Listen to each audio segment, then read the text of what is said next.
Nag-i-enjoy lang si Sir sa kanyang ginigawang exercises dito sa Manila Baywalk, Dolomite Beach. Ito po yung kagandahan dito mga kabayan ko. Talagang magpapalakas ka ng iyong resistensya, di ba? Iyong baga, makakalango ka ng sariwang simoy ng hangin. Yan po yung ating nakikita dito. So ayan po, no? Ito parang family bonding. O, kita nyo po yan. Kung dati yung mga basura ay tumatagal, pero dahil po sa meron pong nakatalagang nagme-maintain dito, yung ating mga dito, mga Stero Rangers, mga DPS at sino pa ba, MMDA, no? Yan po yung dito kagandahan kasi kumbaga yung basura hindi na pa tumatagal ng matagal at resulta ng mabahong amoy kasi meron pong kumukuha kaagad or naglilinis. Alam mo yung pag nandito ka parang relax na relax ka lang, no? Upo ka lang sa may dalampasigan. Tapos diyan, no? Kahit mag-isa ka lang, no? Makita mo lang yung yung dagat kahit sabihin mong hindi pa swimmable, kahit hindi pa pwedeng paliguan, pero sa totoo lang po talaga, may enjoy talaga ng ng kahit sino, ng bawat mga namamasyal. Kasi dapat po yung mga, lalo na sa mga nagko-komento sa akin na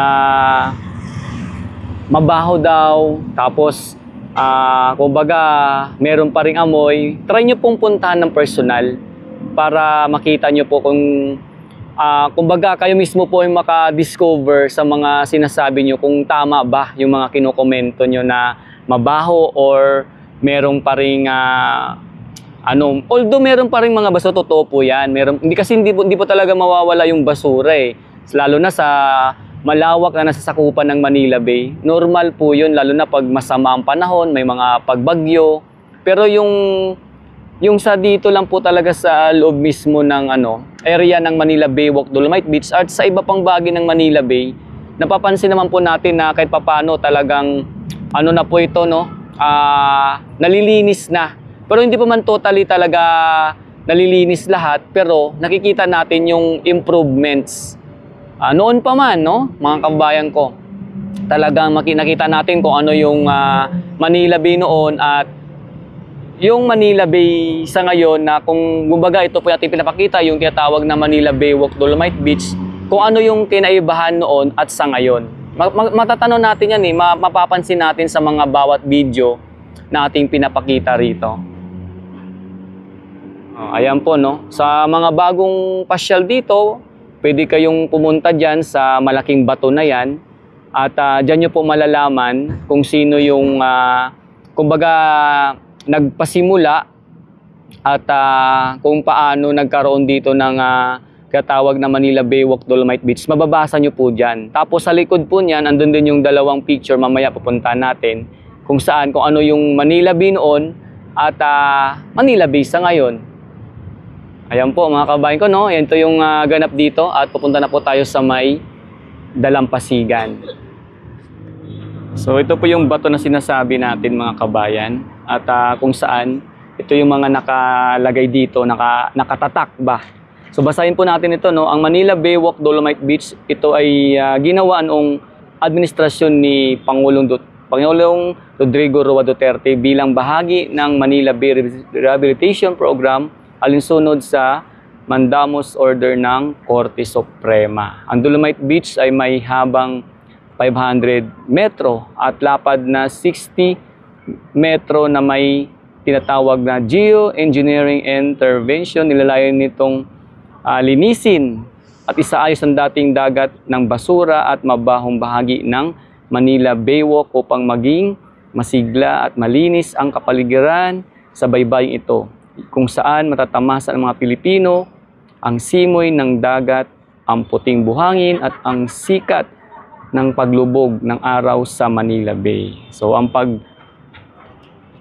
pagkakagawa ng Dolomite Beach ay sinimulan noong 2019 sa panahon ni Secretary Roy A. Simato at natapos noong Mayo 2022 sa pamumuno ni Acting Secretary Jim O. Sampuena ng Kagawaran ng Kapaligiran at likas na yamang katuwang ang kagawaran ng mga pagawain at lansangang bayan. So yan po no, yung nakasulat dito sa nakatatak sa bato na ito. At kung saan dito po sa may kabila, puntahan din po natin. Pakita din po natin no, ayan. So ito rin po ang mga pictures na nakatatak dito sa kabilang bahagi ng bato.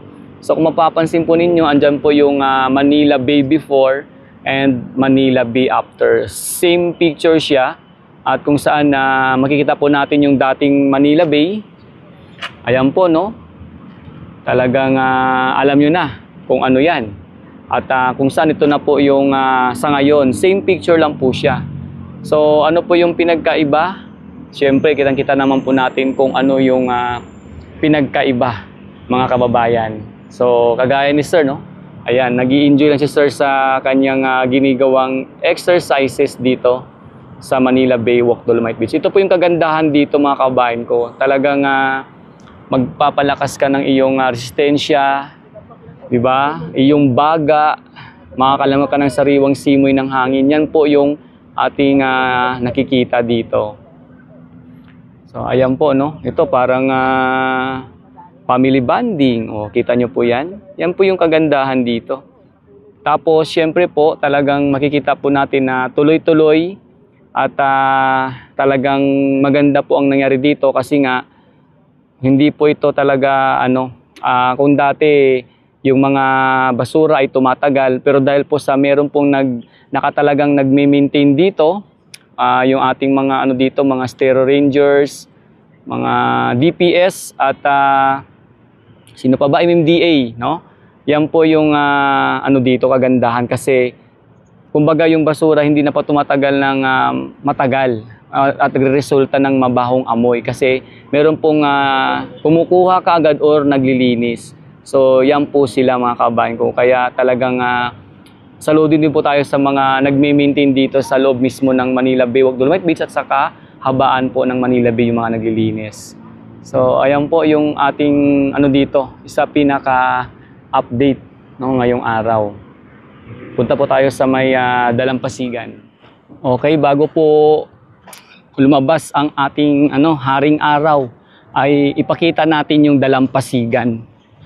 Para naman makita po ng ating mga kababayan kung ano po talaga ang kulay. No, kasi yan lagi yung dito sa sa channel ko yung kulay ng dagat, di ba? So pakita po natin yung Dalampasigan. Ayan na ang sunrise mga kabayan, sumikat na ang ating haring araw. At syempre ito po yung mismong pinaka Dalampasigan dito sa Manila Bay Walk Dolomite Beach. Ang pakita po natin yung tubig dagat. Yan. So ayan po no. Bali ito pong napapansin ninyo na may lumot-lumot. Yan po yung tawag dito yung geotextile, yung pinaglagyan dati ng buhangin kasi 'di ba bago ito nilagyan ng dolomite sand, nilagyan ito ng gray sand, no? Kumbaga naglagay muna ng gray sand tapos meron siyang separator yung geotextile at kung saan bago nilagay yung dolomite sand. So yan po yung nilulumot na yan kung makikita nyo mga kabayan ko. Tapos ito na nga po yung dito ganap sa mismong Dalampasigan ng Manila Bay Walk Dolomite Beach at napapansin po natin na unti-unti na pong dumarami ang namamasyal sa ngayon dito. Yan.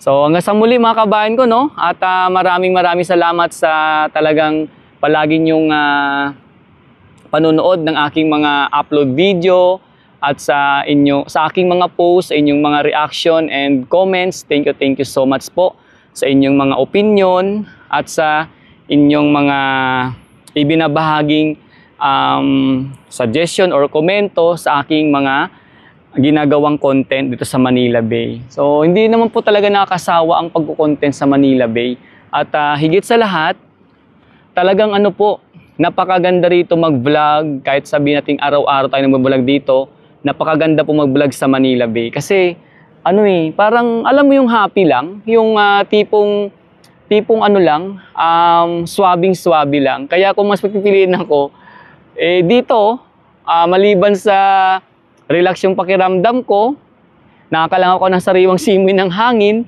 saan pa ba ako, 'di ba? So, alam niyo naman, 'di ba, yung paggawa ng content or pagba-vlog, 'di ba? Sabi nga, i-enjoy mo lang. So, dito po yung pinili ko, ang mag-content or mag-vlog sa Manila Bay. Kaya wag po sana kayong magsawa kung araw-araw nyo po ako nakita sa Manila Bay Walk, Dolomite Beach, or nagpo-post ako tungkol sa Manila Bay. So, yun. Sa muli, mga kabayan ko, no? And siyempre, sa ating mga kababayang bayaning OFW, Filipino immigrants all over the world, sa mga kayong sulok ng mundo, thank you so much.